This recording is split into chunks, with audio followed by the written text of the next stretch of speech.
നമസ്കാരം. സന്ധ്യാദീപത്തിലേക്ക് എല്ലാ സജ്ജനങ്ങൾക്കും സ്വാഗതം.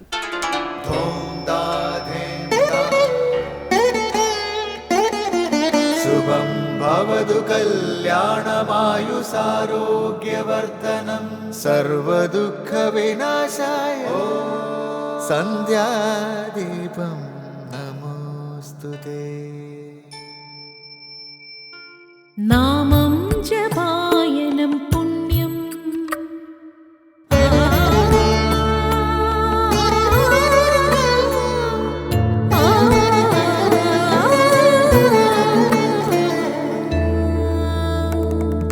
നാമം ജപായനം പുണ്യം നിരുപമദീപാങ്കുരം പോലെ സ്വരശ്രുതിലയവരമതുലം ദീവാങ്കണം മോക്ഷസംഗീതസാരം നീളും വഴിത്താരയിൽ ജീവതാരം മന്ത്രാലാപം മായാവിൻ നിൻ പ്രസാദം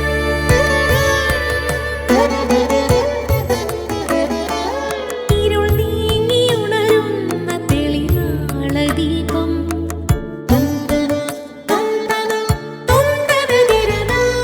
ഇരുൾ നീങ്ങിയുണരുന്ന തെളിനാളദീപം പ്രണവാമൃതം ചൊരിയുന്ന ദീപം ദീപം ദീപം ദീപം ദീപം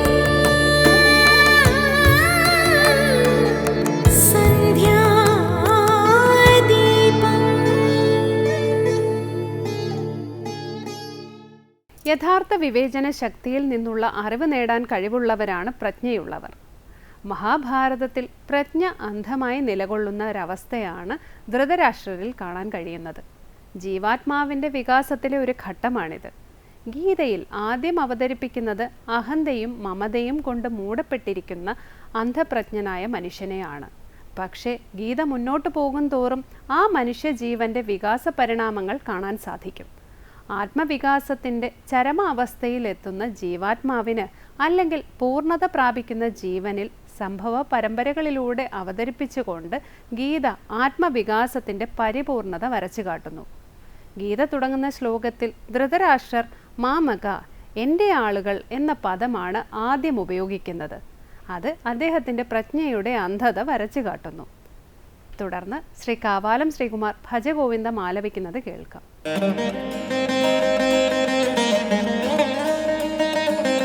സുരമന്ദിര തരുമൂല നിവാസ ശയ്യാഭൂതലമജിനം വാസ സർവപരിഗ്രഹ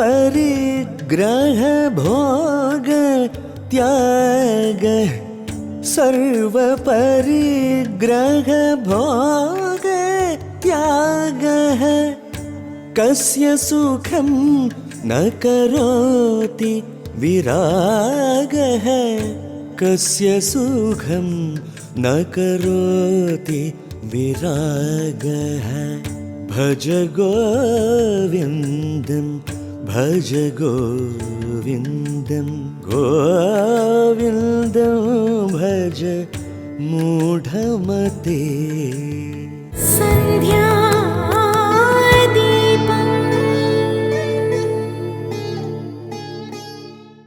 തുടർന്ന് ശങ്കരസ്തോത്രാമൃതം. രാഗികൾ സുഖത്തിനായി വിഷയങ്ങൾക്ക് പിന്നാലെ ആസക്തിയോടെ പരക്കം പായുന്നു. ശാശ്വത സുഖമൊട്ട് കിട്ടുന്നുമില്ല.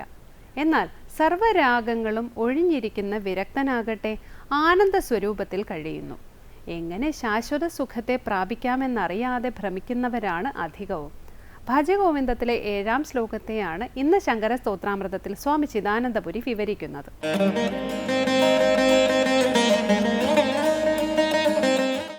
ഭജഗോവിന്ദമെന്ന് പ്രസിദ്ധമായ മോഹമുദ്ഗരം എന്ന കൃതിയിൽ ദ്വാദശമഞ്ജരിക എന്ന 1-ാം ഭാഗത്ത് നമ്മൾ 7-ാം ശ്ലോകമാണ് ശ്രദ്ധിക്കുന്നത്. ധനഭാജന്മാർക്ക് മക്കളിൽ നിന്ന് പോലും ഭയമാണ്. ആത്മജ്ഞാനവിഹീനന്മാർ പലവിധ നരകങ്ങളിൽ പചിക്കപ്പെടുന്നു എന്നെല്ലാം പറഞ്ഞു. ആനന്ദസ്വരൂപമായ ആത്മബോധത്തിലേക്ക് ഉയർന്നില്ലെങ്കിൽ പോലും ആ ഒരു സാധനാക്രമത്തിൽ സഞ്ചരിക്കുന്നത് പോലും ആനന്ദകരമാണെന്ന് പറയുകയാണ്. കാമം, ക്രോധം തുടങ്ങിയവയെ ഉപേക്ഷിക്കാൻ പറഞ്ഞു. കാമം ഉപേക്ഷിച്ചാൽ പിന്നെ എങ്ങനെയാണ് സുഖം ഉണ്ടാവുക എന്ന് സംശയം ഉണ്ടാവും. അവിടെയാണ് സകല കാമങ്ങളും ഉപേക്ഷിതങ്ങളായ വൈരാഗ്യത്തിലാണ് സുഖം എന്നുകൂടി പറയുകയാണ്. ഈ രണ്ടാശയങ്ങളെ സമന്വയിപ്പിച്ചുകൊണ്ടാണ്. അതായത് ജ്ഞാനസാധന പോലും സുഖപ്രദമാണ്. 2, വിരക്തന് അങ്ങേയറ്റം സുഖമാണ്. അതാണ് പറയുന്നത്. സുരമന്ദിരതരുമൂലനിവാസഃ ശയ്യാഭൂതലമജിനം വാസഃ സർവപരിഗ്രഹഭോഗത്യാഗഃ കസ്യ സുഖം ന കരോതി വിരാഗഃ. സുരമന്ദിരതരുമൂലനിവാസഃ. സുരമന്ദിരം, ദേവാലയം. തരുമൂലം, തരു വൃക്ഷം, വൃക്ഷമൂലം, ഇതൊക്കെയാണ് നിവാസം. താത്പര്യം അങ്ങനെ നടന്ന് പരിവ്രജനം ചെയ്യുന്ന സന്ദർഭത്തിൽ ഏതെങ്കിലും ക്ഷേത്ര സങ്കേതത്തിൽ അവിടെ കിടന്നുറങ്ങുന്നു, അല്ലെങ്കിൽ ഏതെങ്കിലുമൊക്കെ നല്ല പടർന്ന് പന്തലിച്ച വൃക്ഷങ്ങളെ കണ്ടു, അരയാൽ, പേരാൽ തുടങ്ങി അവിടെ കിടക്കുന്നു. അല്ലാതെ പ്രത്യേകിച്ച് വാസസ്ഥാനമില്ല. അനികേതനാണ്. എവിടെ എത്തുന്നു അവിടെ അതിൽ സുഖം. എന്ത് വന്നു ചേരുന്നു അതിൽ സുഖം. ഇപ്പോൾ സ്വന്തമായി വാസസ്ഥലമില്ലാതെ അഥവാ ഒരു വാസസ്ഥലത്തോട് മമത്വമില്ലാതെ ദേവാലയങ്ങളിലോ വൃക്ഷച്ചുവടുകളിലോ കിടക്കുന്നു. എന്താണ് ശയ്യ? ശയ്യാഭൂതലം, തറ തന്നെയാണ്, അല്ലാതെ കട്ടിൽ കിടക്കാൻ തുടങ്ങിയവയല്ല. ഭൂതലം തന്നെ ശയ്യ. വസ്ത്രമോ ഇന്നിന്ന വസ്ത്രമേ ധരിക്കൂ എന്ന നിയമങ്ങളൊന്നുമില്ല.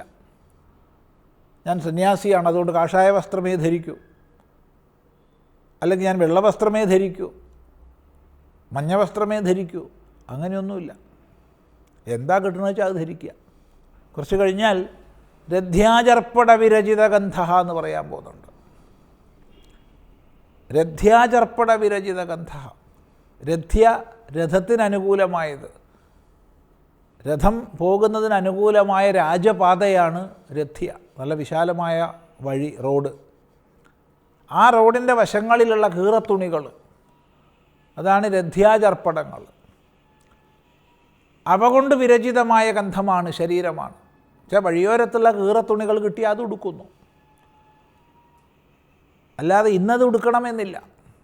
ഇവിടെ പറയുന്നത് അജിനം വാസഹ, മൃഗത്തോൽ, എന്തെങ്കിലും മൃഗത്തിൻ്റെ തോല് കിട്ടിയാൽ അത് ഉടുത്തു. എവിടെ എത്തിപ്പെട്ടോ അവിടെ കിടന്നു. സർവപരിഗ്രഹ ഭോഗത്യാഗ.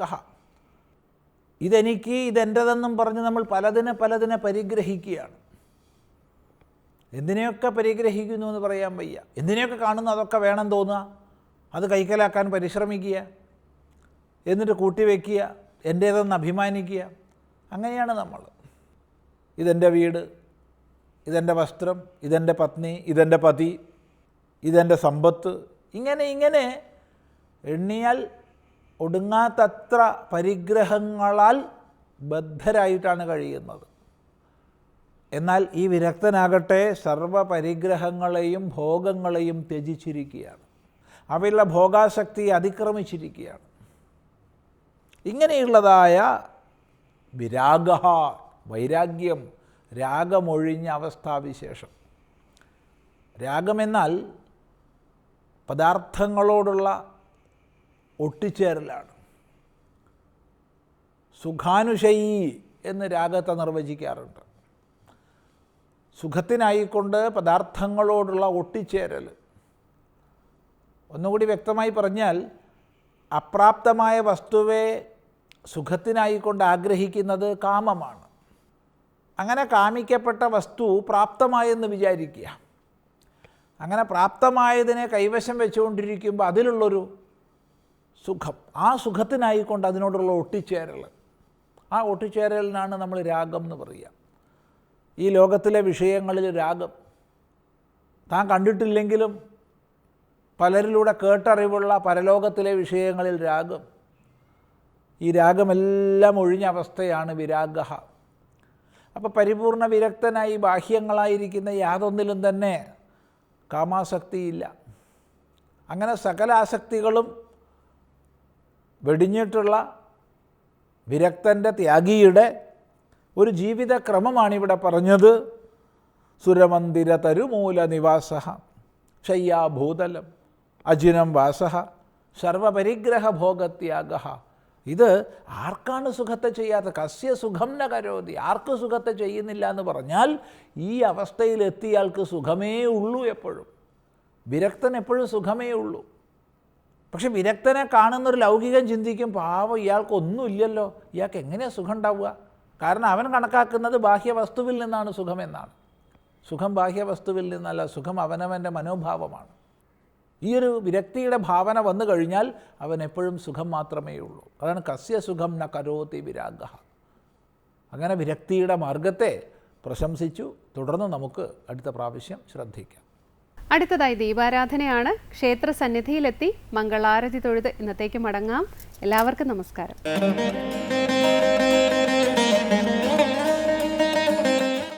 മകരനിലാക്കുളിരാടി പാടി പുണ്യദർശനം മലനിര തോറും മാറ്റൊലിക്കൊണ്ടു ഹരിവരാസനം. മകരനിലാക്കുളിരാടി പാടി പുണ്യദർശനം മലനിര തോറും മാറ്റൊലിക്കൊണ്ടു ഹരിവരാസനം. വാനവർ പോലും ധന്യത നേടി പുണ്യദർശനം.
കാനനവാസ കലിയുഗ വരദ കാനനവാസ കലിയുഗ വരദ കാൽത്തളിരിണ് കൈ തൊഴുന്നേ നിൻ കാൽത്തളിരിണ് കൈ തൊഴുന്നേ നിൻ കേശാദിപാ